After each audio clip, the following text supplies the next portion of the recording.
I find myself starting a lot of my videos off with "Through the years of the Transformers franchise." And just a warning, this is another one of those videos. At least until very, very recently. G1 has more than its fair share of primetime spotlight, Transformers Prime has gotten attention, and of course through the years there's been a little bit of Unicron Trilogy and Beast Wars stuff. There is one Transformers media that has basically been all but forgotten within the past decade. Of course I'm talking about Transformers Robots in Disguise 2015. No. Obviously, it's Transformers Animated, an extremely beloved show by a lot of Transformers fans. There wasn't anything through the 2010s. Until last year, there hadn't been any sign of Hasbro giving a wink towards animated. But that all changed with the release of Legacy Evolution Prowl. He would be present in this review if the clear plastic hadn't snapped while I was transforming him. Clear plastic just wasn't meant to be used for joints, and I hope Hasbro learns their lesson. Am I kidding? They never will.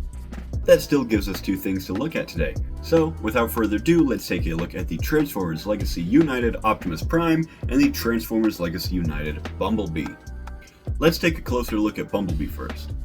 This figure encapsulates animated Bumblebee absolutely perfectly in my opinion.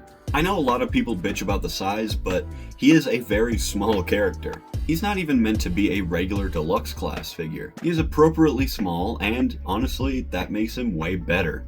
If he was bigger, I really don't think I would enjoy him as much as I do right now. And I definitely don't think he would look as good as he does next to the other animated figures we have so far. Not even is almost every design cue from the animated Bumblebee design here. That head sculpt is absolutely perfect. It really helps display his cockiness and attitude from the show. You know, he's a young cadet bot. Of course he's gonna be a little attitudey. I guess if I had a complaint, it'd be the shoulders are assembled quite oddly.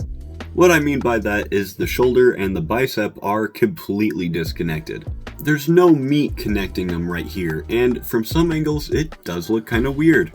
Honestly, you can't really blame them for that weird piece of engineering. Trying to take something in a 2D format and turning it into a 3D physical object for people to actually buy and hold must be really challenging. I'm not a toy designer. I can't make action figures, so who am I to complain about a weird piece of engineering like that? And to be honest, for the legs, I really don't have any complaint. Fuck. They are just a nice, tight, compact design and have gap fillers in the thighs. I know people don't really agree with this backpack, but again, it does nothing to hinder the figure. Look at that. That is literally nothing. Of course, the overall paint and sculpt of this figure is absolutely amazing. Most of the detail is just smoothed out because he is an animated figure, but there is still a lot of nice, intricate detail sprinkled throughout. Like these little subtle rivets on the shoulders. They don't add much, but it does break up a very smooth, plain surface. And while that's pretty much it for Bumblebee, let's take a look at the boss bot. First of all, that head sculpt is absolutely immaculate. This is the first Transformers head sculpt that has truly blown me away since HasLab Deathsaurus. I mean, that figure wasn't released that long ago, but still, this is up there. And his overall proportions are incredibly animated-like. I love how big and broad his shoulders are, and while I think the thighs could be a little bit skinnier, honestly, he fills out pretty nice. The arms being kind of blocky and kind of not at the same time really throws me off, especially because there is just a flat cut for the bicep swivel. Besides that, I have no complaints with how this figure looks. His backpack is incredibly slim, he has the classic animated puff-out chest, and all the colors on this guy fit the cartoon version extremely close. Although if I should make a complaint, there should be a little bit more yellow thrown about this guy. The little lines on the top of his helmet and the feet should have just a hint of yellow. If they really wanted to go the extra mile, they could have put some silver on the shins. All the sculpted detail on this figure is absolutely amazing. Unlike Bumblebee, almost every surface has some kind of sculpting and detail to it. It makes him incredibly nice and very interesting to look at. And now we're back to Bumblebee for articulation.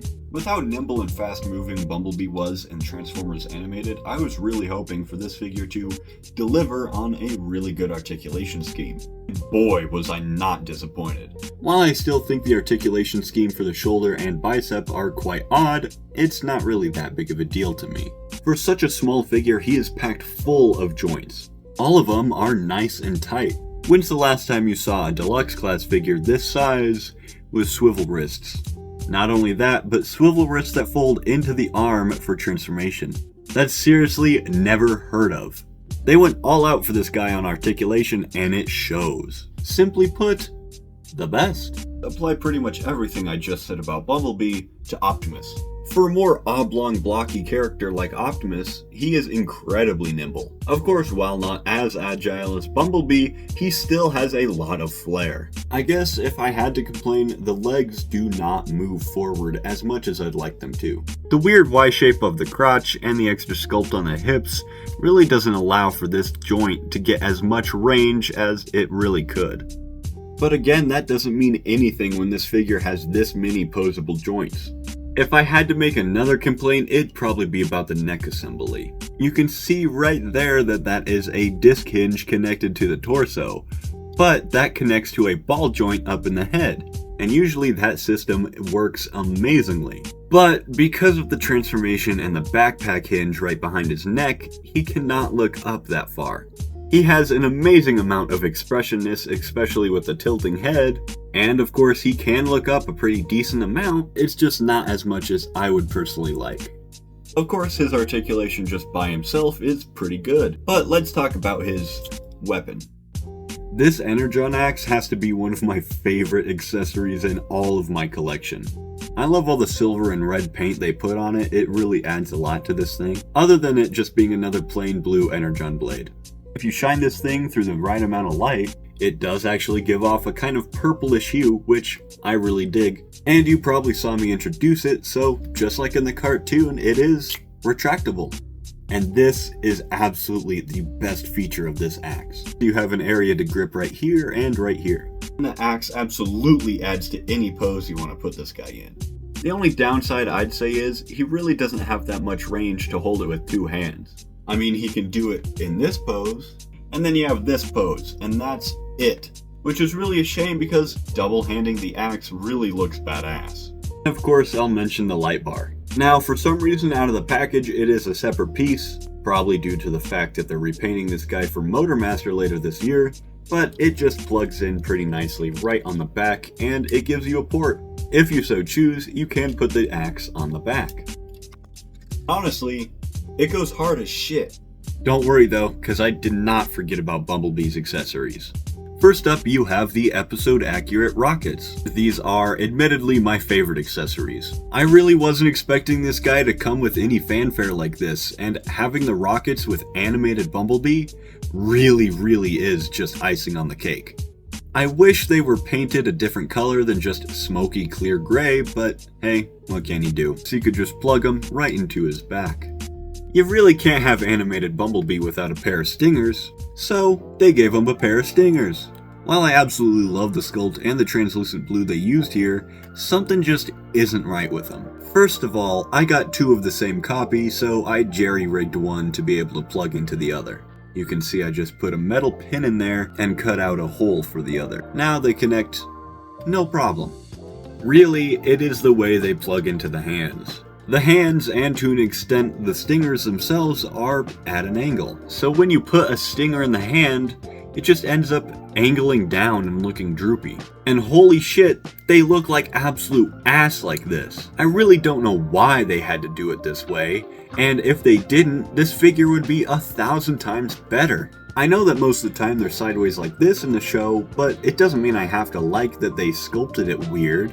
It makes it nearly impossible for them to look good or even decent in any pose.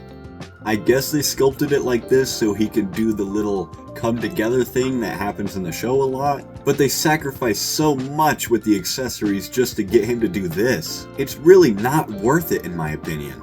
If they had just given him a normal pair of stingers, I would have been over the moon. And it really sucks because the stingers are Bumblebee's only weapon. That is, of course, unless you plug the stingers into the rockets, which, it's just not good, is it? For a brief recap, I love the articulation, I love the paint, I love the sculpt, I love the accessories with the exception of Bumblebee. Overall, these robot modes are incredibly solid and I would recommend them. As I say in every Transformers review, they're Transformers, they do more than just stand here.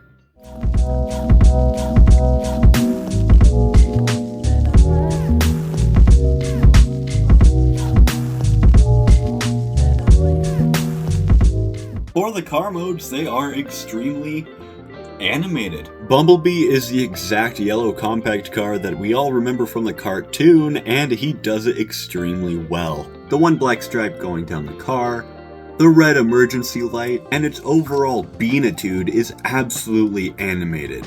I'm not sure what color they went for it on the headlights, but it's this kind of bronze goldish that really gets washed out with the yellow. While it's not the biggest deal in the world, it is something that I've noticed. Sadly, the front wheels are just plug-in wheels, while the back wheels are actually pinned in. Pushing that to the side, how could you say no to this adorable, adorable car mode? I could seriously eat this thing. I mean... And of course, if you wanted to, you could take the rockets off. Overall, this is probably one of the best alt modes in my collection, and easily one of the most accurate. I fucking love this thing. And now for Optimus Prime. Again, it has that amazing sleek, angular, animated look. And not to mention how ingenuitive the transformation is. The way the two halves of the robot mode disconnect and then reconnect is just genius. Overall, the transformation and the look is just very good. I love how the glossy paint on the side windows kind of matches the transparent windshields. And of course that eye-catching gunmetal gray stripe right down the middle. Bringing in a complaint, I really do not like this trailer bed. It's just so messy and convoluted and the feet are just sticking out right there. Now I know Optimuses haven't had the best track record with trailer beds, but come on. You couldn't have done something, maybe add an extra joint to where the feet kind of fold into the legs more? I'm not really sure, cause again, I don't design toys. But I do know when something bothers me, and that does bother me. Overall, for the alt modes, I think they are absolutely pure animated goodness. They're properly stylized, they're properly proportioned. Of course, most of my complaints are just about the plug-in wheels and Optimus's trailer bed. So that leaves us with amazing, amazing alt modes. Enough about these alt modes, let's get into my final thoughts. Overall, I think these two are some of, if not the best Generations figures that have come out, ever. We have been waiting for good animated figures since actual 2009, and finally getting them in our hands after all this time is so gratifying. If they were bad, that'd be one thing, but these figures are absolutely fantastic. Hasbro clearly put a lot of effort into making these figures the best they could be. The head sculpts are immaculate, the paint jobs are immaculate, the alt modes are immaculate. Just have to say, I cannot wait for them to make more animated figures. We need a Ratchet, we need a Bulkhead, we need a Blitzwing and Megatron. I know that listings have said that Motormaster and Wasp are coming, but I want more than just that. These figures have really triggered something in me. A want, nah, a need for more new animated figures. Give us Striker, give us Hot Rod. Whatever they choose to do with animated in the future, I'll probably be there, by their side, cashing in. So without further ado, thank you guys for watching. If you liked the video, leave a like. If you want to see more and you haven't already, subscribe.